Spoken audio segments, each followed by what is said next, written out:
August ಮಂತಿನ self declaration tab open ಆಗಿದೆ. ಯಾರೆಲ್ಲ ಯುವನಿಧಿ ಆಗಸ್ಟ್ ಮಂತಿನ ಸೆಲ್ಫ್ ಡಿಕ್ಲರೇಷನ್ ಕೊಟ್ಟಿಲ್ಲ, ಈ ಒಂದು ವಿಡಿಯೋನ ಕೊನೆವರೆಗೂ ನೋಡ್ಬೇಕಾಗತ್ತೆ. ದಯವಿಟ್ಟು ಈ ಒಂದು ವಿಡಿಯೋನ ಕೊನೆವರೆಗೂ ನೋಡಿ. ಇನ್ನು ಯಾರೆಲ್ಲ ನಮ್ಮ ಚಾನಲ್ಗೆ ಸಬ್ಸ್ಕ್ರೈಬ್ ಆಗಿಲ್ಲ, ಸಬ್ಸ್ಕ್ರೈಬ್ ಆಗಿ ಮತ್ತು ವಿಡಿಯೋಗೊಂದು ಲೈಕ್ ಮಾಡಿ. ಹಾಗೂ ನಮ್ಮ ಟೆಲಿಗ್ರಾಮ್ ಚಾನಲ್ಗೆ ಏನಾದರೂ ಜಾಯ್ನ್ ಆಗಿಲ್ಲ ಅಂದ್ರೆ ಡಿಸ್ಕ್ರಿಪ್ಷನ್ ಅಲ್ಲಿ ಟೆಲಿಗ್ರಾಮ್ ಚಾನಲ್ ಲಿಂಕ್ ಇರುತ್ತೆ. ಆ ಒಂದು ಲಿಂಕ್ ಮೇಲೆ ನೀವು ಕ್ಲಿಕ್ ಮಾಡಿಕೊಂಡು ಟೆಲಿಗ್ರಾಮ್ ಚಾನಲ್ಗೆ ಜಾಯ್ನ್ ಆಗಬೇಕಾಗುತ್ತೆ. ಓಕೆ, ನಾವು ಈ ಒಂದು ವಿಡಿಯೋ ಅಲ್ಲಿ ಆಗಸ್ಟ್ ಮಂತಿನ ಸೆಲ್ಫ್ ಡಿಕ್ಲರೇಷನ್ ಸಬ್ಮಿಟ್ ಮಾಡೋಣ. ಹಾಗೂ ಸೆಲ್ಫ್ ಡಿಕ್ಲರೇಷನ್ ಸಬ್ಮಿಟ್ ಮಾಡುವಾಗ ಕೆಲವು ವಿದ್ಯಾರ್ಥಿಗಳಿಗೆ ಪ್ರಾಬ್ಲಮ್ ಆಗ್ತಿದೆ. ಅವರ ಒಂದು ಡಾಟಾ ಬಂದು ಫೆಚ್ ಆಗ್ತಾ ಇಲ್ಲ ಅಂತ ತುಂಬಾ ಜನ ಕಾಮೆಂಟ್ ಮಾಡ್ತಾ ಇದ್ದಾರೆ. ಆ ಒಂದು ಪ್ರಾಬ್ಲಮ್ ಕೂಡ ಈ ಒಂದು ವಿಡಿಯೋದಲ್ಲಿ ಸಾಲ್ವ್ ಮಾಡೋಣ. ಓಕೆ, ಮೊದಲು ನೀವು ಸೇವಾ ಸಿಂಧು ಪೋರ್ಟಲ್ ಓಪನ್ ಮಾಡ್ಕೊಳ್ಳಿ. ಓಪನ್ ಮಾಡ್ಕೊಂಡು ನೀವು ಇಲ್ಲಿ ಲಾಗಿನ್ ಆಗಬೇಕಾಗುತ್ತೆ. ನಿಮ್ಮ ಮೊಬೈಲ್ ನಂಬರ್, ಪಾಸ್ವರ್ಡ್ ಹಾಗೂ ಇಲ್ಲಿ ಕೊಟ್ಟಿರುವಂತಹ ಕ್ಯಾಪ್ಚನ್ ಎಂಟರ್ ಮಾಡ್ಕೊಂಡು ಲಾಗಿನ್ ಆಗಬೇಕಾಗುತ್ತೆ. ಓಕೆ, ಸೇವಾ ಸಿಂಧು ಪೋರ್ಟಲ್ ಲಾಗಿನ್ ಆದಾಗ ನಿಮಗೆ ಈ ರೀತಿ ಪೇಜ್ ಓಪನ್ ಆಗುತ್ತೆ. ಇಲ್ಲಿ ಅಪ್ಲೈ ಫಾರ್ ಸರ್ವಿಸಸ್ ಮೇಲೆ ನೀವು ಕ್ಲಿಕ್ ಮಾಡ್ಕೊಂಡು ಕೆಳಗಡೆ ವ್ಯೂ ಆಲ್ ಅವೈಲೇಬಲ್ ಸರ್ವಿಸಸ್ ಅಂತ ಇದ್ದಾರೆ ಒಂದು ಆಪ್ಷನ್ ಮೇಲೆ ನೀವು ಕ್ಲಿಕ್ ಮಾಡ್ಕೊಳ್ಳಿ. ಓಕೆ, ಕ್ಲಿಕ್ ಮಾಡ್ಕೊಂಡು ಇಲ್ಲಿ ನೀವು ಯುವನಿಧಿ ಅಂತ ಸರ್ಚ್ ಮಾಡಬೇಕಾಗುತ್ತೆ. ಓಕೆ, ಯುವನಿಧಿ ಅಂತ ಸರ್ಚ್ ಮಾಡ್ಕೊಂಡಾಗ ನಿಮಗೆ ಇಲ್ಲಿ 3 ಲಿಂಕ್ ಗಳಲ್ಲಿ ಶೋ ಆಗುತ್ತೆ. ಮೊದಲನೇದು ಬಂದು ಯುವನಿಧಿ ಅಪ್ಲಿಕೇಶನ್ ಲಿಂಕ್ ಆಗಿರುತ್ತೆ. ಹಾಗೂ ಎರಡನೇ ಲಿಂಕ್ ಬಂದ್ಬಿಟ್ಟು ನೀವು ಸೆಲ್ಫ್ ಡಿಕ್ಲರೇಷನ್ ಕೊಡಬೇಕಾದಂತಹ ಲಿಂಕ್ ಆಗಿರುತ್ತೆ. ಹಾಗೂ ಮೂರನೇ ಲಿಂಕ್ ಬಂದು ನಿಮ್ಮ ಒಂದು ಯುವನಿಧಿಯ ಸ್ಟೇಟಸ್ ನ ಚೆಕ್ ಮಾಡುವ ಲಿಂಕ್ ಆಗಿರುತ್ತೆ. ಅಂಡ್ ನಾವಿಲ್ಲಿ ಸೆಲ್ಫ್ ಡಿಕ್ಲರೇಷನ್ ಕೊಡೋಕು ಮುಂಚೆ ನೀವಿಲ್ಲಿ ನಿಮ್ಮ ಯುವನಿಧಿಯ ಸ್ಟೇಟಸ್ ನ ಚೆಕ್ ಮಾಡ್ಕೊಳ್ಳಿ. ಫಸ್ಟ್ ನೀವು ಸೆಲ್ಫ್ ಡಿಕ್ಲರೇಷನ್ ಕೊಡುವ ಮುಂಚೆ ನಿಮ್ಮ ಅಪ್ಲಿಕೇಶನ್ ಬಂದು ವೆರಿಫೈ ಆಗಿದೆಯಾ ಅಥವಾ ಇಲ್ವಾ ಅಂತ ನೀವು ಚೆಕ್ ಮಾಡಬೇಕಾಗತ್ತೆ. ನೀವು ಸಿಂಪ್ಲಿ ಅಪ್ಲಿಕೇಶನ್ ಸ್ಟೇಟಸ್ ಚೆಕ್ ಮಾಡೋದಕ್ಕೆ ಇಲ್ಲಿ ಮೂರನೇ ಲಿಂಕ್ ಮೇಲೆ ನೀವು ಕ್ಲಿಕ್ ಮಾಡ್ಕೋಬೇಕಾಗತ್ತೆ.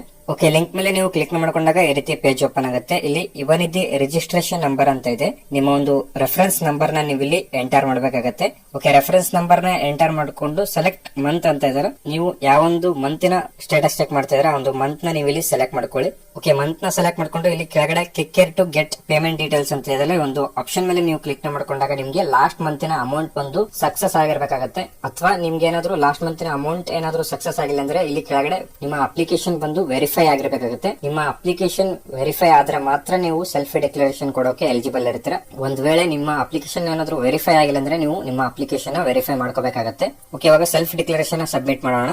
ನೀವು ಸಿಂಪ್ಲಿ ಮತ್ತೆ ಹೋಮ್ ಪೇಜ್ ಗೆ ಬರಬೇಕಾಗತ್ತೆ. ಓಕೆ, ಹೋಮ್ ಪೇಜ್ ಓಪನ್ ಆದಾಗ ನೀವು ಇಲ್ಲಿ ಸೆಲ್ಫ್ ಡಿಕ್ಲರೇಷನ್ ಅಂತ ಲಿಂಕ್ ಇದೆಯಲ್ಲ, ಈ ಒಂದು ಎರಡನೇ ಲಿಂಕ್ ಮೇಲೆ ನೀವು ಕ್ಲಿಕ್ ಮಾಡ್ಕೊಳ್ಳಿ.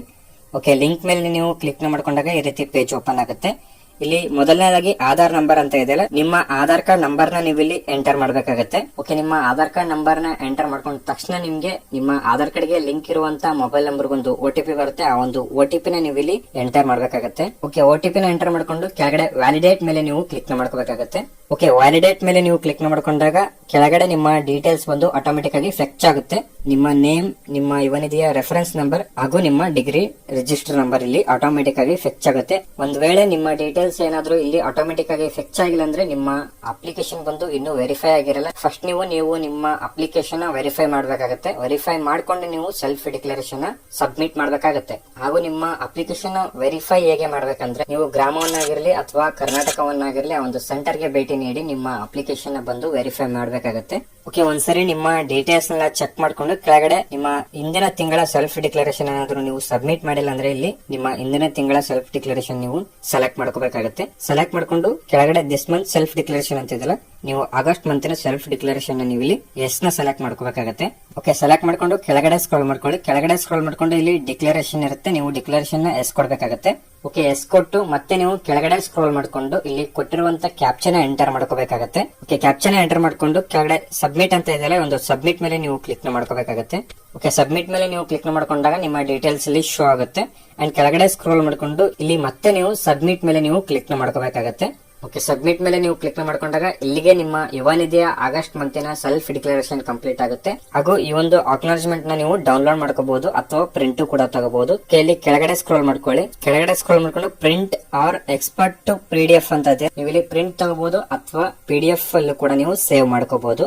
ಓಕೆ, ಇನ್ನು ಯಾರೆಲ್ಲ ಯುವನಿಧಿಯ ಆಗಸ್ಟ್ ಮಂತಿನ ಸೆಲ್ಫ್ ಡಿಕ್ಲರೇಷನ್ ಕಂಪ್ಲೀಟ್ ಮಾಡಿಲ್ಲ, ಬೇಗ ಬೇಗ ನಿಮ್ಮ ಆಗಸ್ಟ್ ಮಂತಿನ ಸೆಲ್ಫ್ ಡಿಕ್ಲರೇಷನ್ ಕಂಪ್ಲೀಟ್ ಮಾಡ್ಕೋಬೇಕಾಗತ್ತೆ. ನೀವೇನಾದ್ರೂ ಇಗ್ನೋರ್ ಮಾಡಿದ್ರೆ ಲಾಸ್ಟ್ ಅಲ್ಲಿ ನಿಮ್ಗೆ ಸರ್ವರ್ ಬರಲ್ಲ. ಅದಕ್ಕೋಸ್ಕರ ನೀವು ಬೇಗ ನಿಮ್ಮ ಸೆಲ್ಫ್ ಡಿಕ್ಲರೇಷನ್ ಕಂಪ್ಲೀಟ್ ಮಾಡ್ಕೋಬೇಕಾಗತ್ತೆ. ಓಕೆ, ಐ ಹೋಪ್ ಈ ಒಂದು ವಿಡಿಯೋ ನಿಮ್ಗೆ ಇಷ್ಟ ಆಗಿದೆ ಅನ್ಕೊಳ್ತೀನಿ. ವಿಡಿಯೋ ಏನಾದ್ರೂ ಇಷ್ಟ ಆದ್ರೆ ವಿಡಿಯೋಗೊಂದು ಲೈಕ್ ಮಾಡಿ. ಇನ್ನೂ ಏನಾದ್ರೂ ಚಾನಲ್ಗೆ ಸಬ್ಸ್ಕ್ರೈಬ್ ಆಗಿಲ್ಲ ಅಂದ್ರೆ ಸಬ್ಸ್ಕ್ರೈಬ್ ಆಗಿ. ಓಕೆ, ಮತ್ತೆ ಸಿಗೋಣ ಮುಂದಿನ ವಿಡಿಯೋ ಅಲ್ಲಿ. Thank you.